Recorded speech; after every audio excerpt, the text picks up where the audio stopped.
नमस्कार आदरणीय बुवा आमा दाजुभाइ तथा दिदीबहिनीहरू, यही मिति 2082 साल फागुनको 21 गते हुन गइरहेको राष्ट्रिय सभा सदस्यको निर्वाचनमा तनहुँ जिल्ला निर्वाचन क्षेत्र नम्बर 1 का श्रम संस्कृति पार्टीको प्रत्यक्ष उम्मेद्वार श्री काशीराम गुरुङ राजुज्यूलाई चुनाव चिन्ह अञ्जुली भरिको माटोमा मतदान गरी अत्यधिक बहुमतले विजय गराइदिनु हुन विनम्र अनुरोध गर्दछौं। जय माटो, जय देश नेपाल।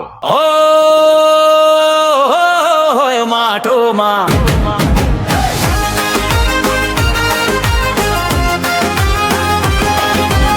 आदरणीय विवेकशील जनसमुदायहरू, यही मिति 2082 साल फागुनको 21 गते हुन गइरहेको राष्ट्रिय सभा सदस्यको निर्वाचनमा तनहुँ जिल्ला निर्वाचन क्षेत्र नम्बर 1 का श्रम संस्कृति पार्टीका प्रत्यक्ष जुझारु इमानदार लोकप्रिय र मेहनती युवा उम्मेद्वार श्री काशीराम गुरुङ राजुज्यूलाई चुनाव चिन्ह माटोमा भोट हाली अत्यधिक बहुमतले विजय गराई यसै पालीबाट अब नेतालाई होइन जनतालाई विजय गराऊ।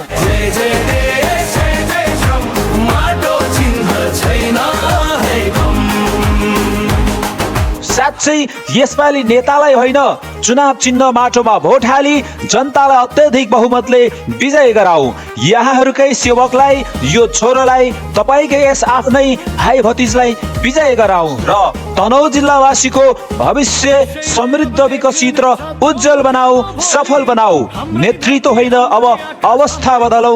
जय माटो, जय देश। जय जय देश, जय जय श्रम, माटो चिन्ह छैन।